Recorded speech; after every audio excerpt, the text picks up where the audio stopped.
கிடாரிப்பட்டிங்கிற கிராமத்துல ரோஹிணி திடீர்னு காணாம போயிடுறாங்க. கண்டுபிடிச்சு தர சொல்லி 4 மகள்களும் போலீஸ் ஸ்டேஷன்ல கம்ப்ளைண்ட் பண்ணிடுறாங்க. பசுபதி இந்த கேஸை விசாரிக்கிறாரு. ரோஹிணிக்கு ஒரு பிளாஷ்பேக் இருக்குது. ரோஹிணி சின்ன வயசுல இருக்கும்போது ஒருத்தர் லவ் பண்றாங்க. அந்த லவ்வர் தான் தண்டட்டியை கொடுத்திருப்பாரு. ரோஹிணியை கண்டுபிடிச்சிருவாரு பசுபதி. கண்டுபிடிச்ச சமயத்துல திடீர்னு இறந்து போயிருவாங்க ரோஹிணி. பேரன் அப்பத்தாவை எரிக்கிற வரைக்கும் கூட இருங்க அப்படின்னு சொல்லி பசுபதி கிட்ட வேண்டி கேட்டுக்குவான்.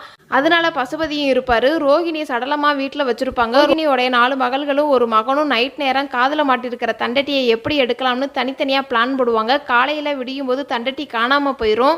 தண்டட்டி எங்கன்னு பசுபதி சாவுக்கு வந்தவங்க கிட்ட விசாரிப்பாரு. ரோஹிணி இன்சூரன்ஸ் பணம் 15 லட்சம் ரூபா வந்திருக்கும். மகள்க தண்டட்டி விஷயத்தை அப்புறமாட்டி பாத்துக்கலாம், இந்த பணத்தை ஷேர் பண்ணிக்கலாம் அப்படின்னு சொல்லி தண்டட்டி விஷயத்தை அப்படியே விட்டுருவாங்க. எந்த பிரச்சனையும் இல்லாம பணத்தை எரிச்சிருவாங்க. பிளாஷ்பேக் ஓடும். சின்ன வயசுல லவ் பண்ணவர் தான் பசுபதி. ரோஹிணி சின்ன வயசுல இருப்பாங்க, நான் சாகும்போது இந்த தண்டட்டியும் சேர்ந்திருக்கணும் அப்படின்னு. அதனால பசுபதி தான் தண்டட்டியை எடுத்திருப்பாரு. பணம் எரிஞ்சுக்கிட்டு இருக்கும் போதே அந்த தண்டட்டியை அந்த தீயிலே போட்டு படத்தை முடிச்சிருவாங்க.